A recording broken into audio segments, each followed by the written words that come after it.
All right, a lot to work through, so I want to get the essentials out of the way. Please give the other channel a chance, examining Kubrick, and also I will have to assume the very basics.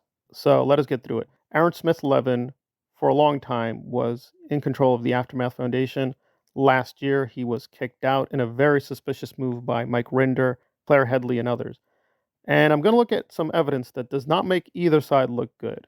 So I'm going to concentrate on Aaron and Claire and then get into Dana, who provided a lot of this evidence and now is being questioned about her credibility over Doug Kramer and her research methods. At the beginning, it's not too bad. We can see certain things that do verify what Rinder and Claire said. They said that they're not really making any money from the Aftermath Foundation, and the tax records seem to confirm this. They're not getting a salary. So, at least at the first cut, Aaron and Claire and Mike Rinder saying this is a charity, it's a legit charity, seems fine, but then look closely at the numbers. There's a big bump in 1 year. Now, that could be legitimate. Maybe they got a lot of legit donations that year. Nothing too scandalous. But look at the money. It has grown up quite a lot. At this point, it's over $300,000. Quite a little bit of cash there. And we'll get into Aaron not telling the whole truth, but let me concentrate on Claire Headley and her corruption. Now, this doesn't look too bad, but you got to ask questions. So it appears that Claire and Mark, her husband, have quite a few businesses. And by a few businesses, I mean quite a few businesses. So they have various corporations and small businesses. They also own two planes.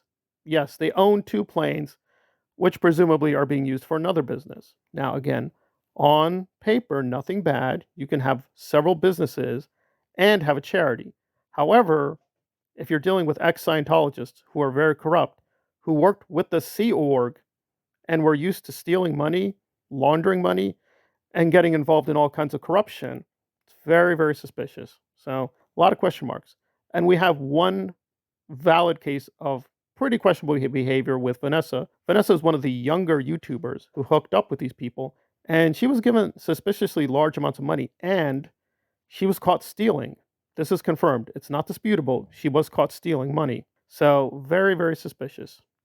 But now let's turn to Dana, and apparently she's being attacked and insulted for asking these questions and looking at these records by Marisa and some other people, and it is just a complete mess.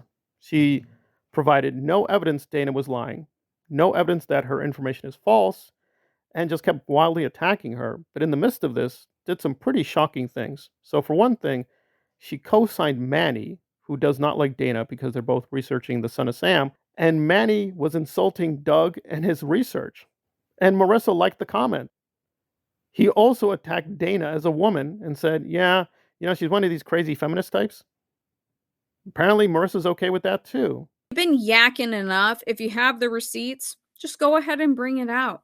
Seriously, quit talking. Now. So they're character assassinating Dana for what? The worst I can see is that Dana should have been more critical of Dark Tony when they were collaborating together. They had a relationship, but they had a falling out, and Dana provided a lot of evidence that Dark Tony has been going after her.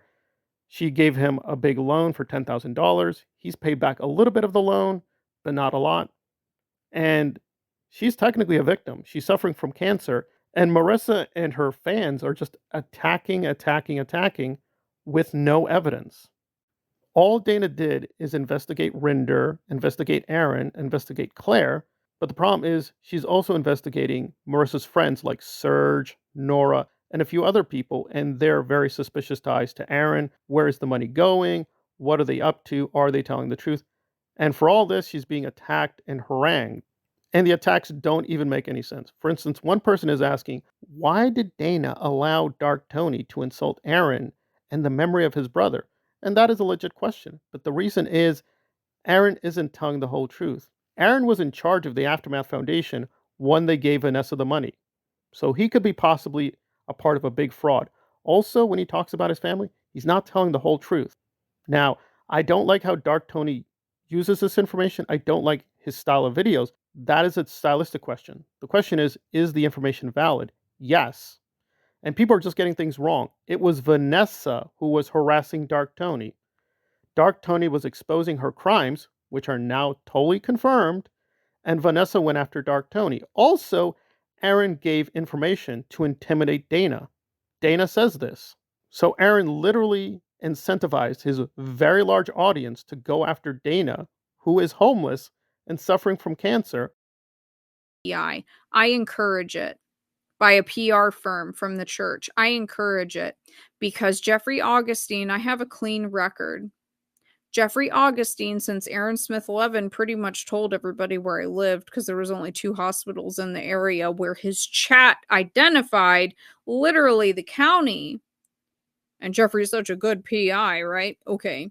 Just a complete mess. I think it's fine, given that these are charities. We can ask questions about what is happening with the donations, where's the money going, who is it going to, and what amounts. Those are legit questions. Critics don't have to be attacked for this. If you want to question the critics, that's fine, but question the evidence and the information. Their character and their style, etc., is not technically relevant. That should just be basal to this discussion, in my humble opinion.